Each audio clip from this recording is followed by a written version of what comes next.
Yes, what is good, everyone? And since I'm feeling a little saucy in my yellow SFCFC shirt, it is time for me once again to prove my smartness. Or maybe it's time for you to prove that you're smarter than me so that you can be the host of previews and predictions one day. And no, that's never gonna happen.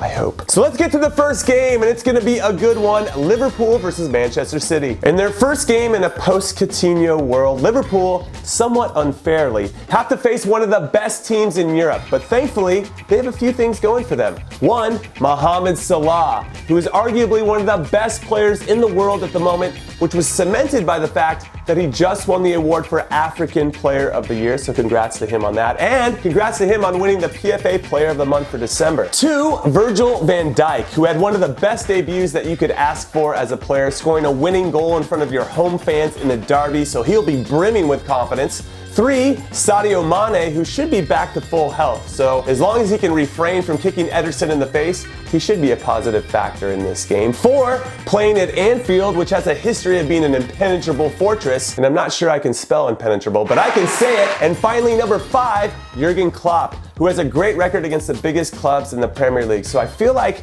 they have a chance to maybe, kind of, possibly, perhaps end City's unbeaten run this season. But over the last week, City came from behind in both cup games to win, and they just have that thing about them that we know we're better than you, but we're still going to outwork you and outplay you anyway vibe that will not only make them champions of the league, which I think they're definitely going to do, but also to go undefeated too.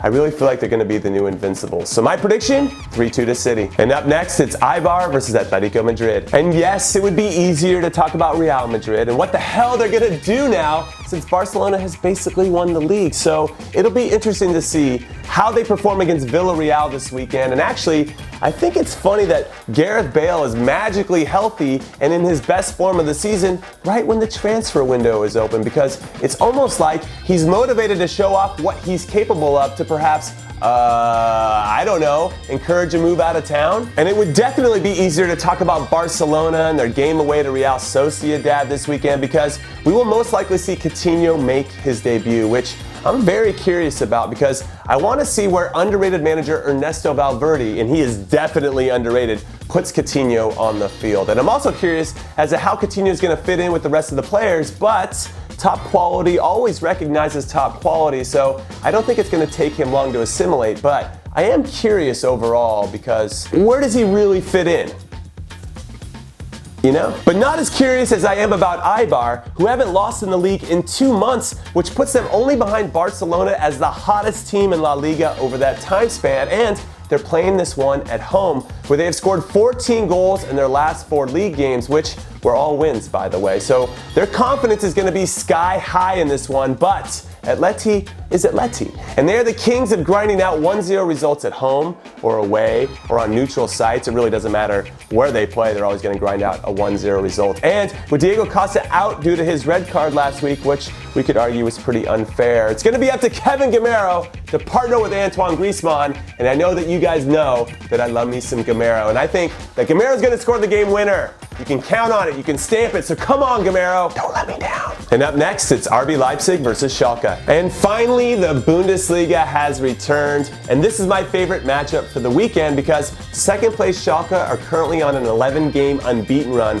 which is their best run in 11 years. And they're hitting the road to face RB Leipzig, who are 2 points behind them. Well, actually, there are 4 clubs that are 2 points behind Schalke, as Borussia Dortmund, Leipzig, Bayer Leverkusen, and Borussia Mönchengladbach are all on 28 points. So you'd like to think that one of these teams is going to break away from the rest and finish second, of course, behind Super Bayern Munich. So why not these 2 clubs? Or maybe I should say, why these 2 clubs? I mean, they have 2 of the worst attacks amongst clubs competing for spots in Europe, and they both concede a lot of goals too. And if you look hard at the stats, you'll see that they've only combined for 2 wins in their last 10 games. So I guess we're going to find out which manager took advantage of this winter break to make things better.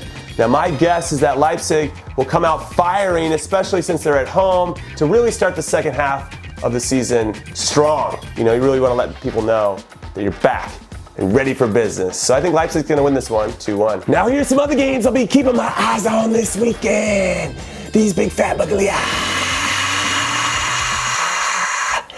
They're tired going left and right. Stay.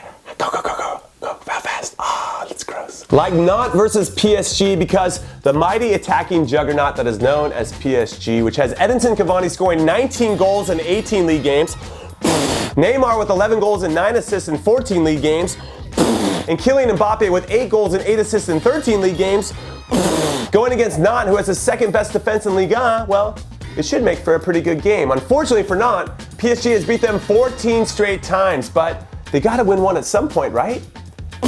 And then I'll be spying on Braga, who are taking on Benfica, because Braga are the 4th best team in Portugal, which means you've probably never heard of them because it's always Porto this and Sporting that and the defending champions Benfica winning the league again and blah, blah, blah, blah, blah. But Braga are people too. They have feelings. And they're putting together a very good season this season, scoring 35 goals and only conceding 15 in 17 games. And they're only 3 points behind Benfica for 3rd place. But Benfica have won 8 of the last 9 meetings between these two clubs, so you can probably guess how this one is going to go, but you never know. Come on, Braga.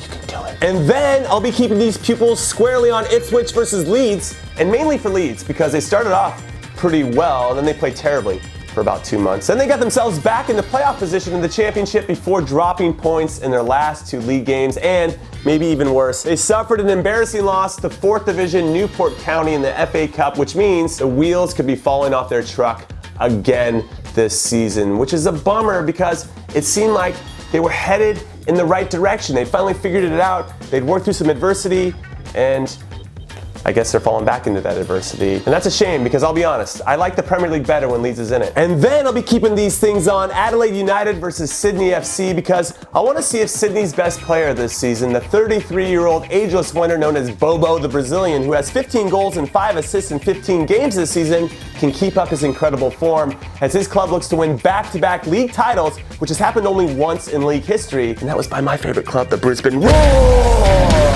And finally, these puppies will be focused on Pumas versus Atlas because I love me some Liga MX and Pumas, who were god-awful last season. No, seriously, they only won 3 out of 17 games, started off this new cluster of season in fine style with a huge 3-2 victory away to Pachuca. So I want to see if they can actually win back-to-back games for the first time in who knows how long. So all right, that is it. That is all I got except for this list of items that I have for you. Are you ready? Yes is the right answer. 1, a new career mode episode drops tomorrow, and if you haven't caught up on what's been happening, what's wrong with you? But if you do want to get caught up, last episode has to be one of my favorites, and it'll help you get up to speed. Hashtag you in. 2, I'm going to be in the UK next week. I'll be in London on Sunday, then I'll be in Liverpool on Monday and Tuesday, and then in Manchester on Wednesday and Thursday, and then back to London from Friday to Wednesday. Are you guys writing this down? You should be writing this down. So we might need to throw a few pickup games when I'm there. Yes? Yes. Again, that's the right answer. And then I'm going to go to Barcelona for 5 days for a certain tournament with EA, which you might have heard of. So we might have to do a pickup game there as well. So if you live in or near any of these places, be on the lookout. And then finally, number 3, please hit like and subscribe, and then pick the right score for Liverpool and Manchester City. And if you get it right, then you will be entered to win some top quality warm baller swag. So good luck, suckers. Later.